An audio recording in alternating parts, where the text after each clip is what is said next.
Welcome back to NMA TV at MINExpo International 2024. I am Connor Bernstein, and it is my pleasure to be joined by Adam Gregor, Director, Safety and Health at Coeur Mining.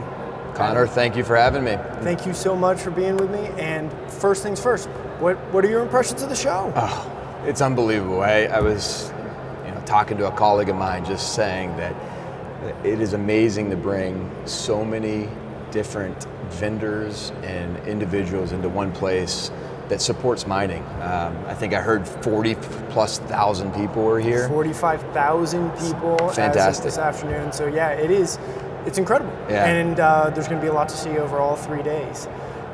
We actually had the pleasure of speaking with your president and CEO, Mitch Krebs, today, hearing a little bit about Coeur's operations, obviously what you all are doing with silver. But I wanted to ask you, what's the safety culture like at Coeur? Yeah, first and foremost, I'm extremely proud to work for Coeur Mining. And the people, the employees, and the contractors that are there have developed a safety culture that I'm extremely proud of, and one that I know just continues to enhance every single day. The culture at Coeur is really around some fundamentals. It's around leadership, it's around employee involvement, it's around communications and continuous improvement. When you think about leadership at Coeur, it starts with Mitch. As you probably heard this morning from him, he is an advocate, a supporter, and really sets the tone for Coeur Mining around safety, health, and well-being of our employees. But it doesn't stop there. Our leadership team, all of them are extremely committed at providing the resources, providing the support around our health and safety culture. Mick Rutledge, he is the champion at our organization. So when you think about leadership commitment and you think about the importance of that from a culture perspective, we have everything we need to be successful. Coeur also sets that culture as the forefront. It is a value within our organization. It's not a priority, it's the value. And we have a three-pillared strategy. One of those pillars is protect. Protect our employees, protect our environment, protect the well-being of them.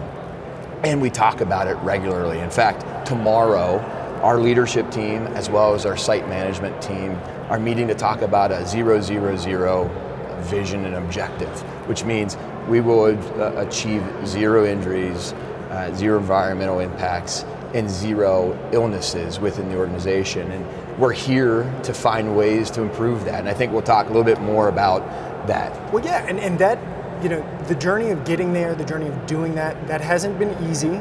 No. But can you tell me a little bit about your approach to doing that and kind of how NMA's CORESafety, what role that has played in getting you all there and getting you on that track? Absolutely. The CORESafety for us is really the fundamentals of our health and safety system. We are, I believe, the second organization to be certified in CORESafety. So in 2015, we started on the journey, and that journey has continued to today. We are in our 3rd iteration of being recertified. So this year into early next year, we'll go through that recertification process.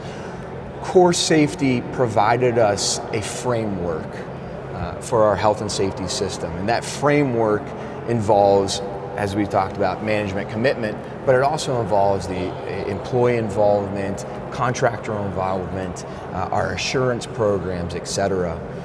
CORESafety has allowed us to align around a fundamental safety system that was built by health and safety professionals in the mining community, which is really important. When we evaluated different systems, we saw the CORESafety system as being something that, because it was developed by mining professionals, we could embrace that, as well as we were able to, I don't want to say sell, but communicate those efforts to our employees and our staffs. Well, and speaking of those efforts, you've put in a ton of hard work. You've been part of really reshaping, rebuilding, and now refreshing CORESafety. Can you tell us a little about this CORESafety refresh and the relaunch that's happening? Yeah, well, CORESafety originally was 20 modules.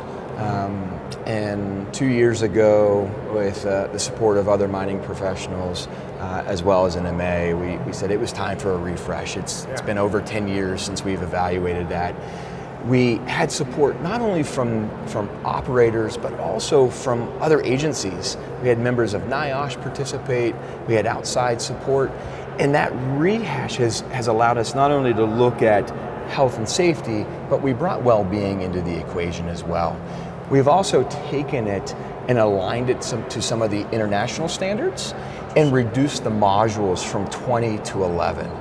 And I think that in itself will be a significant benefit to other mining organizations that maybe have been on the fringe of saying, oh, do we want to follow this? It allows them to incorporate a system, but also we've spent a lot of time in developing the back end side of CORESafety. So the handbooks that go along with it, the examples of how you would roll out a system, the different programs that support that system. Yep. It has been a combination of a lot of hard work over 2 years, and we're really proud to launch it here. I think now, I mean, it's available. So that's the exciting part, is that anyone that's interested in CORESafety can go on to the CORESafety website and see all the new materials. See all and the new handbook. material, catch it on CORESafety TV. Exactly, CORESafety TV. I mean, what a wonderful monthly program that's put on by NMA. CORESafety TV is outstanding. We actually run it at our operations on a loop, so it's great. That's fantastic. Well, you know, one of the things you all have been working on with the CORESafety refresh is thinking about how technology and innovation can integrate into your operations and how to use innovation to improve safety. And going around the show and seeing this unbelievable amount of offerings and the way that technology is reshaping mining, you know, what role is innovation and technology playing in the way that you all think about safety? It's changing things. It's you know, you think about those step change moments, and the innovations that are being brought forth today are step change moments. To go back to your opening question around what our culture is to generate a zero exposure, zero outcome culture. And you have to use technology to get there. If it's proximity detection technology to reduce exposure to equipment or equipment to people interaction, if it is AI technology to be able to evaluate large-scale data or what's happening out on the shop floor, technology is here. And you know, having a convention where there are so many companies that offer solutions to reduce exposure is amazing. So, you know, what I would say is this is a moment, an inflection period for the mining industry to embrace and to move forward in those innovations. I know we have, I think, over 60 people here from Coeur Mining, and we have very specific objectives that are set forth. One of them is around finding health, safety, and well-being innovation that can reduce exposure within our organization. Well, I've heard it said that safe mines are productive mines, and you know, is that something you agree with? 100%. There is no doubt. You know, safety and production are hand in hand, as well as efficiency, equality, etc. You can't have one without the other. And I know, you know, I think there was a point where you had two camps. You were either a safe operation or a productive operation. There's no wall there. They are synonymous with one another. Well, that is phenomenal. Thank you so much for joining me, Adam. And thank you all for joining us. There's lots more to come from MINExpo International and NMA TV. Stay tuned.